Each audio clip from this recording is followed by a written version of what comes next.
Caramba, a prestação de serviço aí não tem essa papagaiada de emitir nota fiscal e pagar imposto? Aqui não existe nota fiscal, Ah, por isso né? que você foi para a área de consultoria, Daniel? Você não paga imposto, é?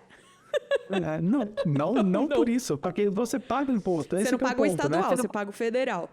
Eu já não pagaria, porque quem ia pagar é meu cliente. Isso é uma vantagem de estar na Flórida. Se você está na Califórnia, já é outro papo. Em Nova York é outro papo. Né? E, aliás, os tributos estaduais em Nova York, Califórnia e alguns outros estados aí, eles são bem maiores, inclusive, do que o próprio federal. Né? Então, Tem tanta diferença assim? nossa, sim. Por isso que os Assim, brasileiros vão para a Flórida? Porque é o segundo Brasil, né? é porque é mais perto, né? É porque é mais perto, na Não, e tem verdade. O Disney, pessoal né? nunca... Tem Disney, né? Tem Miami, tem Disney. Exato, exatamente. E aí tem essas diferenças todas de tributação, que é por isso que é importante você ter esse estudo, entendeu? Você tem aqui, por exemplo, nos Estados Unidos, em Delaware, é um paraíso fiscal, né? Que o pessoal fala, Bahamas, não sei o que lá.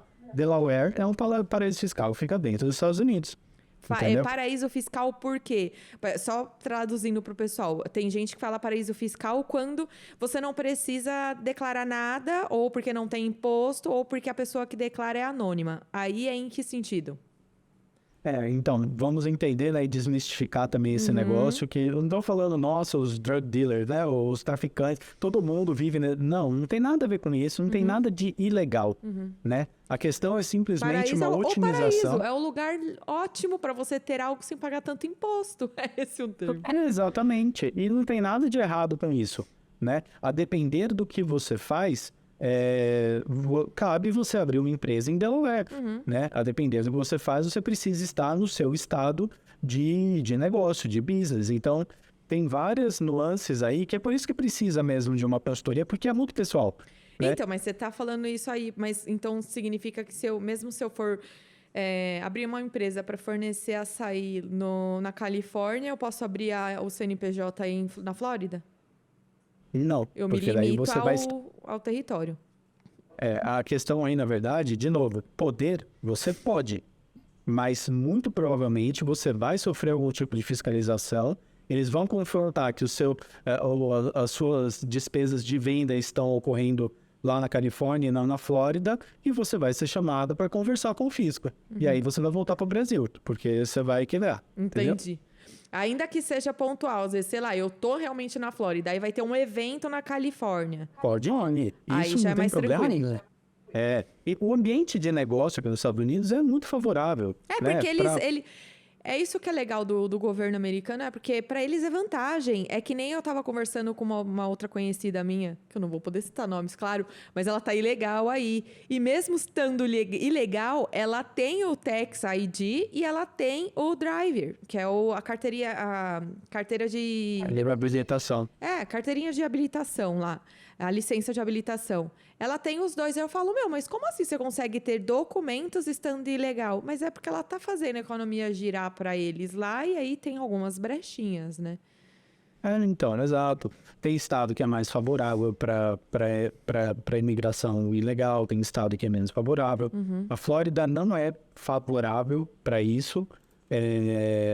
As regras aqui são mais justinhas nesse sentido. Por exemplo, sem um documento adequado, uma habilitação da Flórida você não consegue. E se você dirige, tem no seu Eu acho carro que o daqui da driver Flórida... dela é da Califórnia e ela mora na Flórida. Exatamente. Nova York, tem alguns outros estados aí, acho que Boston também, que eles permitem que você tenha habilitação dos Estados Unidos, mesmo não tendo documento. Que não é o caso da Flórida. Né? A Flórida ela é mais restrita. Ô Dan, e para fechar o assunto da empresa, a gente estava falando sobre tipo societário também. A gente já falou de enquadramento tributário, que ficou muito incrível, muito redondinho. Obrigada por trazer esse conhecimento para a gente. Mas em relação a tipo societário, porque aqui a gente no Brasil tem a SCP e a SPE, que é o tipo societário específico, que geralmente abrem para a construção de um prédio, que depois vai se extinguir e vai virar um condomínio. É uma sociedade fundada numa condição ali que, de regra, é temporária. Tem a SPE e a SCP. A gente tem a limitada, tem a SA, tem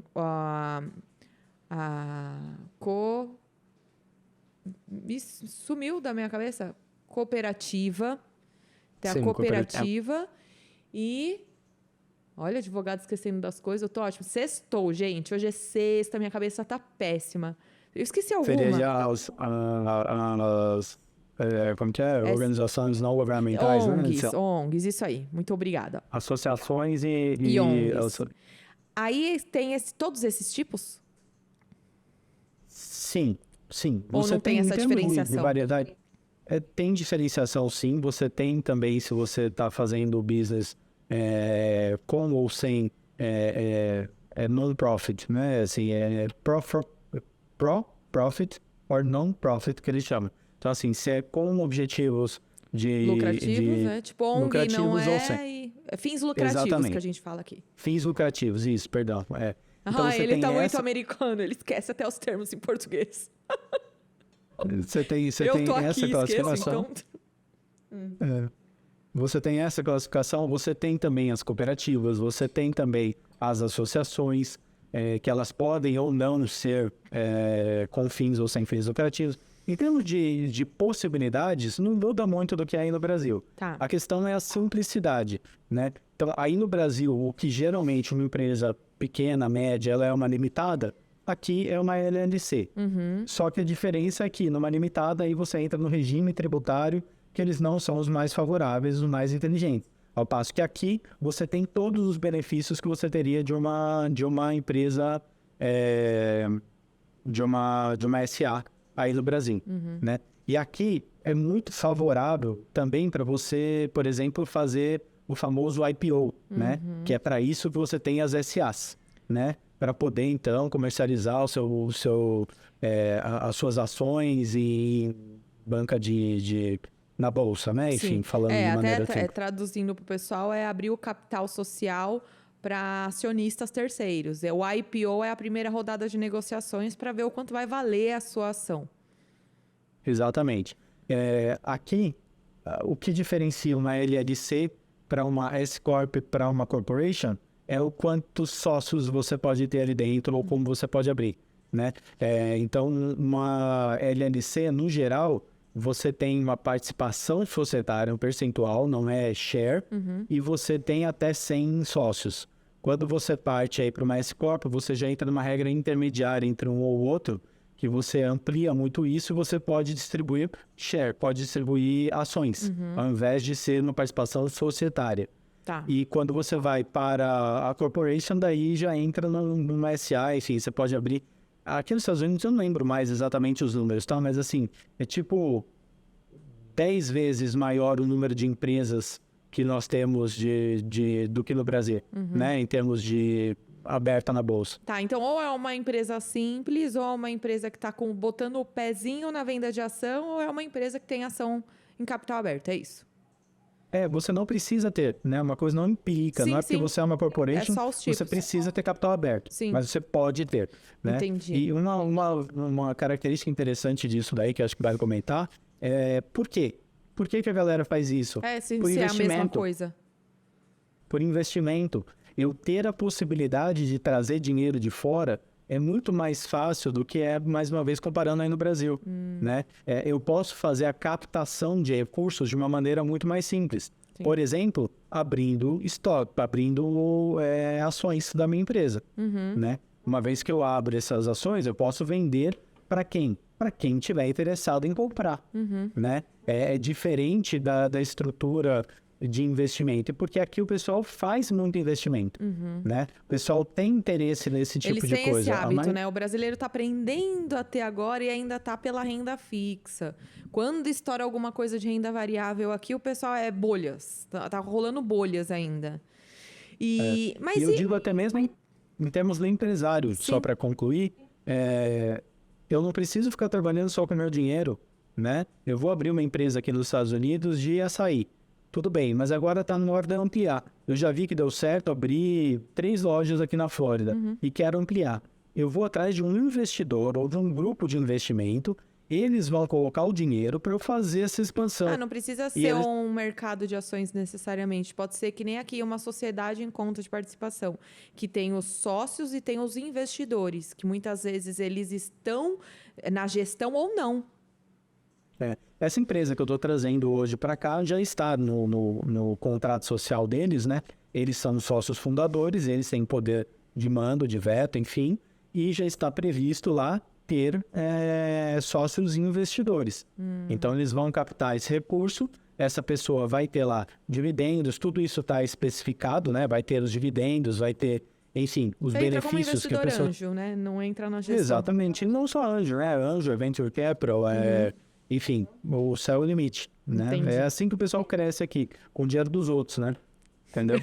Entendi. Para financiamento, e financiamento Melhor do que e fazer... tudo mais. Não, se bem que falam que os juros aí em financiamento de banco é barato. Exato. É isso que eu estou dizendo.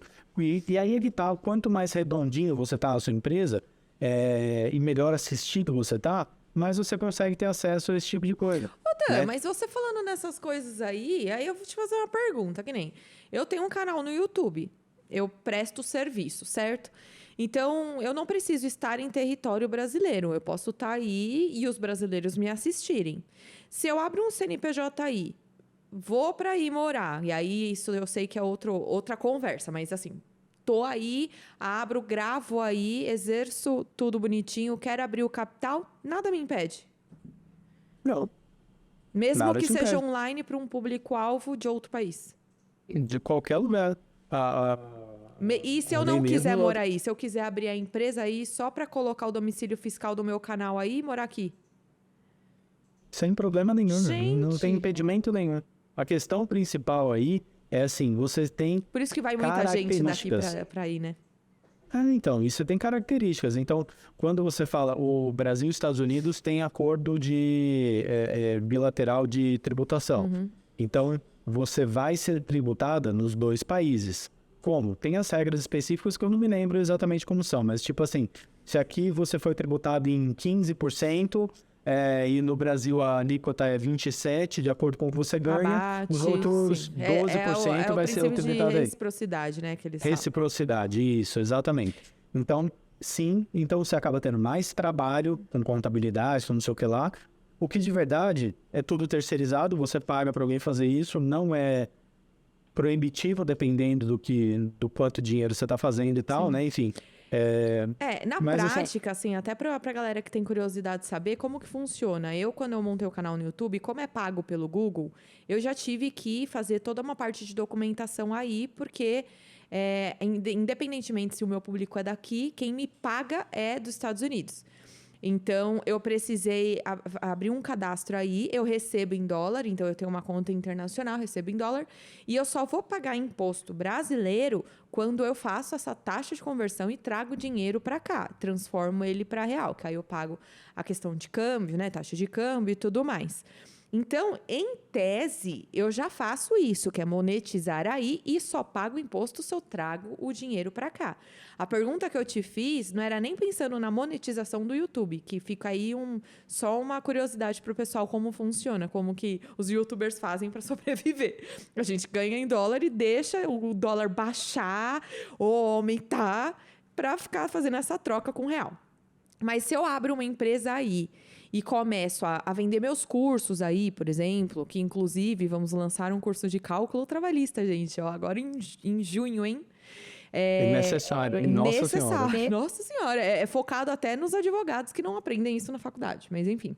Eu vou fazer esse curso, essa monetização, que é pela Hotmart, que já tem a opção da conta com real no Brasil, e ela não necessariamente faz essa conversão, porque a Hotmart tem uma representante aqui que paga por aqui. Se eu quiser abrir o CNPJ aí por questão de economia de imposto, tem gente que vai falar assim, Tabata, mas que lógica tem? Você tem que pagar a taxa de conversão para trazer de qualquer forma. Sim, só que aí como que funciona essa questão de prestação de serviço? Então, porque a obrigação de declarar existe, viu, gente? Independentemente de qualquer coisa. Eu tenho que declarar que eu tô monetizando. Não queria te entregar assim, né, ao vivo, mas o ponto é justamente esse. Declarar é diferente de você pagar imposto. Fazer o pagamento do o declarar imposto. Eu tenho. O Google me manda um informe e aí eu tenho que juntar lá na receita. Exatamente. Quando você vai fazer, inclusive assim, né, o Hotmart especificamente, ele também exige o Social Security para você abrir uma conta aqui nos Estados Unidos. Então, mas uma vez que você conseguir abrir a sua conta aqui nos Estados Unidos, do Hotmart, acaba sendo, de verdade, para mim, a maior vantagem, e quando é possível isso, é para você ter uma certa diversificação mesmo. Tem uma receita em dólar acontecendo, né? Você não precisa estar com todos os ovos na mesma cesta, né? Tem muitos E não é porque você declara que você tem dólar lá fora que a Receita do Brasil vai querer comer seu dólar em imposto e ninguém vai te tributar lá também, porque não... Na verdade, tem uma retençãozinha, assim, que tá dando uma treta do caramba quanto a isso, porque o Google tá sendo obrigado a reter um valor. Mas eu não sou cidadã, então eu não teria que pagar imposto aí. É essa briga que dá. Exatamente, E, de novo, você não precisa, no seu caso especificamente, você está no Brasil, sua conta do Brasil e tal, você não paga imposto aqui nos Estados Unidos. Entende? Não. Essa é uma grande diferença. Só que essa taxa que é retida, essa é a treta. Porque eles alegam que é a título do imposto que eu não deveria pagar, entendeu? Que você deveria pagar aqui nos Estados Unidos. Que eu não deveria porque eu não sou cidadã aí. E o meu público não é daí. É só o pagador que é daí. Entendi. E aí, quem paga não é o consumidor? Sim, vem separado. Aí dá esse pau, entendeu? Quem paga? Eu não sei especificamente, aí no caso do Google, não entendo para dar com muita profundidade, mas o Sales Tax, que é o que ocorre em toda transação comercial, mas ela é como base em vendas. Né? Então, e quem paga isso já... Enfim, então, o mas se eu cliente vendi sabe meu curso na especificamente. Hotmart, vai ter. Sim, que você está fazendo uma venda, sim. Entendi. Sim. Né? Mas é por aí. Esse assunto tributário também dá um livro, não é? Assim, tem muita informação. Mas é legal, pessoal, entender que, assim, apesar da alíquota, do percentual e de como é cobrado ser diferente... A sistemática é basicamente a mesma, são os mesmos tipos societários, são os mesmos enquadramentos tributários, os tipos, né? A sistemática só, que é o que muda tudo, né? Que é aquele detalhe, trocar sal por açúcar, eles se parecem, mas muda totalmente o gosto da coisa. É o que acontece aí e aqui, né? Essa diferenciação.